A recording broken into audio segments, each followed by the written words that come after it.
Hi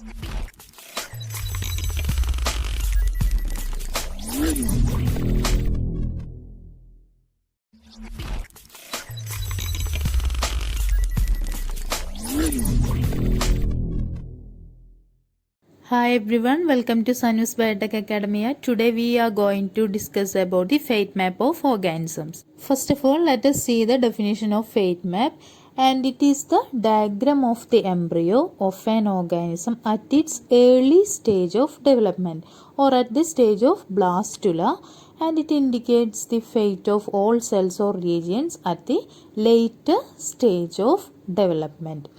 So we have start from the early blastula stage, but it indicates the fate of all cells or regions at its later stage of development. So it tells us which part of the early embryo contributes to the specific tissues or structure at the later stage of development. Now let us move to the construction of fate map. The fate maps of different types of animal blastula have been constructed by the following methods, that is natural marking and by artificial marking. And in case of artificial marking, it is done by three methods. They are vital staining, by carbon particles and radioactive isotope labeling. First of all, let us see the construction of fate map by natural marking. So, the cytoplasm of the fertilized eggs of some animals like ascidians, for example Styla, has natural color differences in its various regions. So, on the basis of this pigmented differentiation, the four general regions may be distinguished in the egg cytoplasm of Styla. The first region is an upper hemisphere of light protoplasm. Next one is the second region is an yellow crescent posterior ventrally region, and the third one is a grey crescent anterior dorsally region, and the fourth one is a vegetative area of dark grey yolky substance, that is a vegetal pole. So these are the four regions which we can be distinguished by the pigment.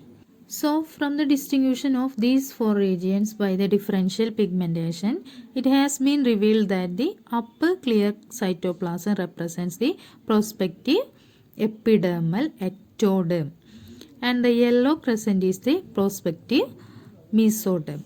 The dark grey yolky cytoplasm is the prospective endoderm, and the grey crescent is the prospective neural ectoderm and notochord.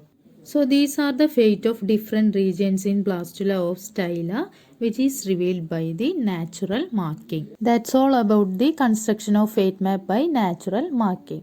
Now let us move to the construction of fate map by artificial markings. There are three methods to mark the early blastomeres for tracing their fate. First is vital staining, then by carbon particles, then by radioactive isotope labeling. First of all, let us discuss about the vital staining method. This method was proposed by Vogt in 1925.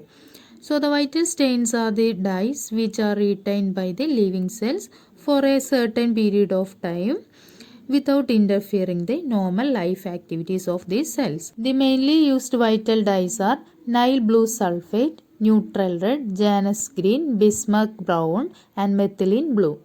Now let us move to the steps involved in the vital dye marking. So the first step is soak a piece of agar or cellophane in a vital dye. After that, by applying the stained agar into the surface of blastula in required position, the dye diffuses out from the agar into surface of blastula and produces a stained area. Thus, by marking several areas simultaneously, it is possible to follow the movement of gastrulation through continuous observation. So, the persistence of the dye makes it possible to establish the ultimate location of the marked materials in the later embryo. This will enable to construct a map of prospective organ forming areas. Now, let us see the advantages of vital staining. So by using the vital stain methods, it doesn't interfere with the normal development of a cell because the marking can be done without removing the vitelline membrane as it is permeable to the vital dye, and so the embryo continues to develop. The next advantage is the vital dye remains restricted to the cells which had originally taken up the dye and to their descendants only.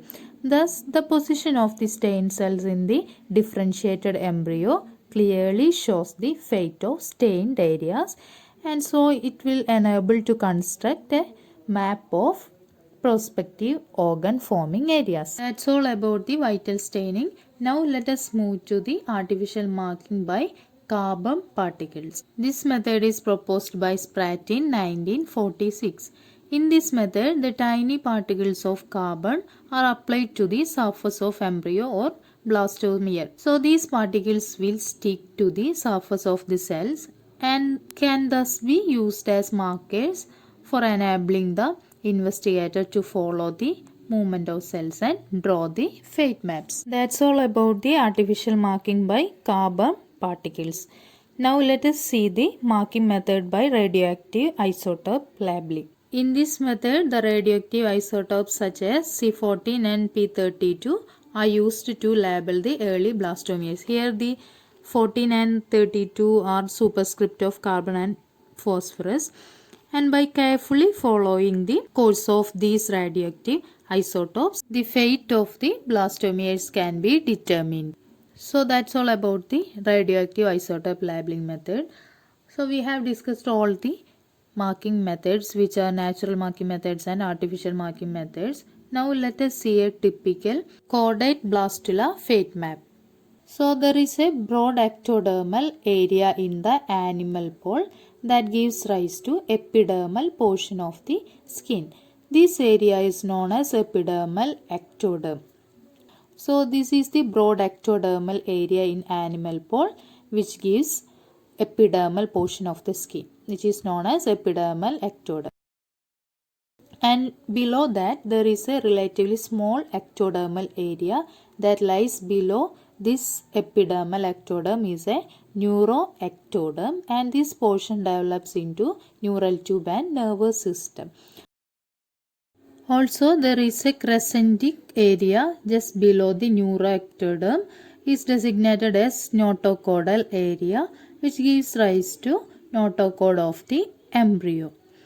Also, on the either side of this notochordal area, there are two lateral areas. These constitute the prospective mesoderm. This is the crescentic area below the neuroectoderm, which gives rise to notochord. And on either side of notochordal area, there are two lateral areas. This will constitute the prospective mesoderm.